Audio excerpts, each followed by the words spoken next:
We are working to restore the lower Snake River. We have basically broken nature.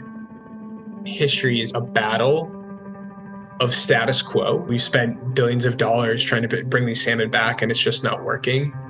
Not a single species of salmon has actually been recovered. And this is the first time that a member of Congress has ever come up with a solution for dam removal. A $33.5 billion proposal. What is your reaction to holding off breaching for another 10 years? This is basically the beginning of a conversation. A passionate team of volunteers are investing in this campaign, involved in the democratic political process. Prioritize salmon recovery, orca recovery, and tribal justice this year, 2021. Today we talk with Chris Connolly. Welcome, Chris. Thanks so much, Heather, for having me. I'm the Pacific Northwest field representative with the Endangered Species Coalition. We're a national nonprofit of more than 400 member groups across the nation.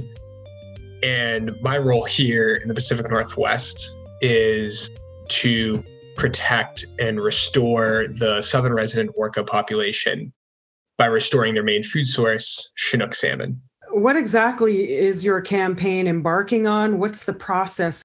And so with a coalition of conservation and fishing groups that are located across the region, Washington, Oregon, Idaho, we are working to restore the lower Snake River by removing 4 federal hydroelectric dams that are located in that river. Right now, we have an historic opportunity. Representative Mike Simpson introduced a proposal to restore the Snake River and keep everyone who relies on those dams whole. And this is the first time that a member of Congress has ever come up with a solution for dam removal. But this proposal won't go anywhere unless the rest of our Northwest congressional delegation gets on board, especially Senators Maria Cantwell and Patty Murray. Our Northwest delegation needs to get involved and see these dams finally taken down, see these communities finally revitalized. Our delegation here in the Northwest is at its peak of power. Almost all of our Northwest delegation has some type of powerful position within Congress. We don't have any time to delay. The salmon don't have any time to delay. The orca don't have any time to delay.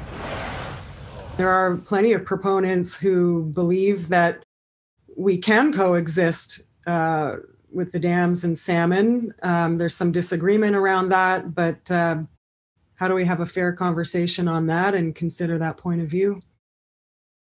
Yeah, I think I will paraphrase Congressman Mike Simpson in saying that he basically looked at this issue from the perspective of bringing salmon back to Idaho without bringing down these dams. And he and his staff came to the conclusion that that's impossible. He said that if we were to keep these dams up, we would be condemning Idaho salmon to extinction.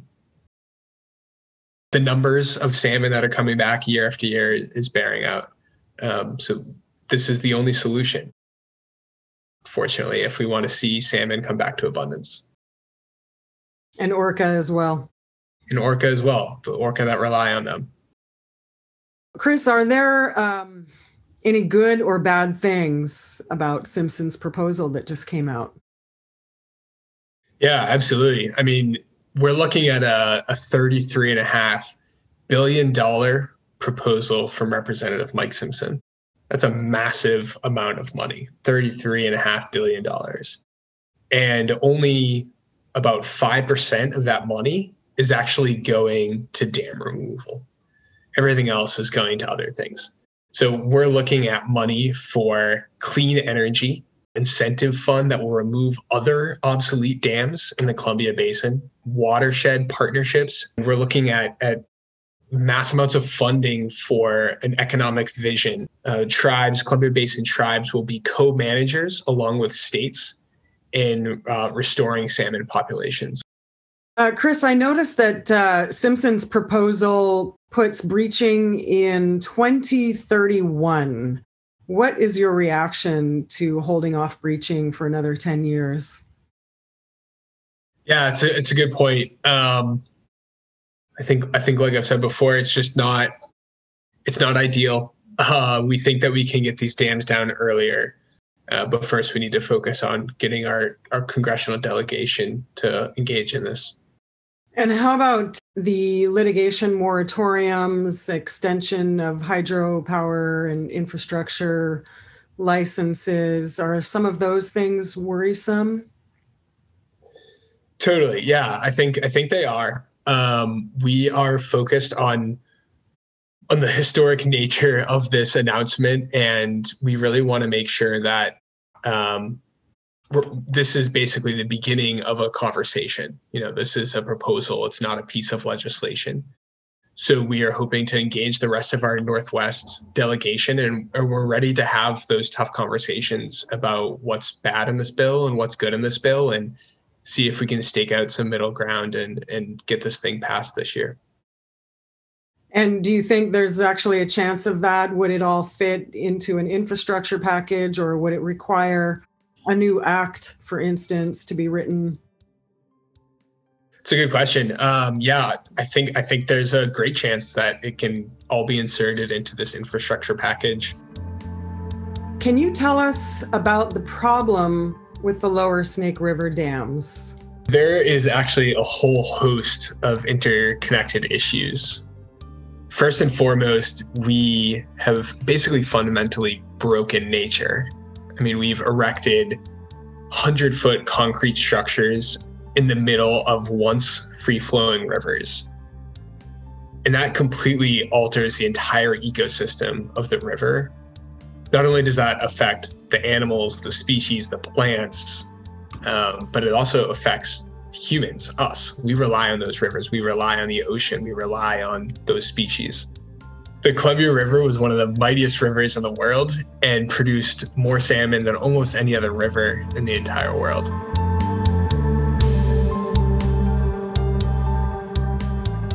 Up to 16 million salmon every single year. But in the mid-1900s, there was a series of dams that were erected in the Columbia River and its tributaries that completely transformed it. One of those tributaries is the Snake River. Salmon are born upriver in streams and tributaries, and then they flow downriver into the ocean. But these dams, these stagnant pools of water behind the dams, slow that migration, make it more stressful, open salmon up to more predators, and the stagnant pools absorb a lot more heat from the sun, which kills salmon. As the salmon flow downriver back into the ocean, they actually get chewed up by the turbines in the dam. Less salmon also make it upstream to the habitat where they spawn. It's hard to get past these 100-foot concrete structures, so less salmon are making it to this pristine habitat in Idaho that's basically untouched by humans and is less susceptible to climate change. There are also conservation issues. For example, the southern resident orcas, an incredibly unique population of killer whales located on the West Coast, they are dying. They're almost extinct. 98% of their diet is salmon, and that's the leading cause of their decline. There are economic issues. There are also justice issues related to this. Tribal nations have rights to salmon. Salmon literally was their culture and their tradition. And we are failing our tribal promises, the treaties that we made with these tribes hundreds of years ago. We are failing those promises by decimating these salmon populations. And then there are also energy issues related to this. The Bonneville Power Administration is having severe financial issues. Despite all of this, why do the lower Snake River dams remain? It's a good question, Heather. The dams do have some value to the Northwest. The issue now is that the costs of these dams far outweigh that value. And I think it's important to remember that history is basically a battle of status quo and of the people that are benefiting off of the current system versus rapid changes and grappling with those new realities. And this dam issue is another version of that. The dams used to have value. They still have a tiny bit of value, but the costs are far outweighing the values, and it's far past time to remove these dams and move on to a new decade of new opportunities. We're looking at one of the largest extinction events ever, but also growing support for conservation across the country. Tell us about specifically the Snake River Savers campaign that you're working on. So we are always looking to get ordinary citizens involved in the democratic political process. So one way that I'm doing that here in the Northwest is by working with a passionate team of volunteers from across Washington and Oregon. And they are investing in this campaign on a weekly basis and working with me to get hundreds or even thousands of other citizens involved in this campaign. And we are holding events. We're writing letters. We are calling into congressional offices in order to show our politicians here in the Northwest that dam removal and restoring salmon and orca need to be a priority in 2021. Do you have anything to add about why the average person should pick this issue up and educate themselves and perhaps get active on it? Yeah, absolutely. I think that this issue absolutely hits our pocketbook here in the Northwest. Energy prices are rising and billions of dollars, actually $17 billion have been spent and wasted on salmon recovery. Not a single species of salmon has actually been recovered. And that's taxpayer money being wasted. But not only is it hitting the pocketbook, this is also an opportunity for the Northwest to live up to the values that we love. We can come together and find solutions that take care of everyone that's impacted by this issue. Thanks, Chris. What do you think has failed in the past surrounding the management of the lower Snake River dams? Yeah, that's a good question. I think that there's a lot that has failed. This issue has been an issue for at least 2 decades, if not more. And it's still here. It's only getting worse. You know, we've spent billions of dollars trying to bring these salmon back, and it's just not working. For you, what's your thinking on the systems that humans create? Is there anything that needs to change? In other words, what's your vision of humans coexisting with species and nature? It's a really good question. I think a lot needs to change. And I think some of it already is. I think that over the last few decades, we've realized the issues that industrialization and you know, our system of doing things has on our environment now. Our own backyards, our streets, the houses that we live in, everything is the environment. The environment is where you live and where you work and where you play. We've learned that everything is interconnected. Health is interconnected to climate and interconnected to species and interconnected to water. Everything is a loop and a circle and is interconnected. So by focusing on one thing only, we're not taking that holistic approach. And I think that that's the big shift that we need to have, is to realize that one action that we do here is going to have a cascading effect on all these other aspects of our lives. And so we need to approach every issue as a holistic problem and come up with a holistic solution. So, Chris, what's your suggestion that folks out there do to take action?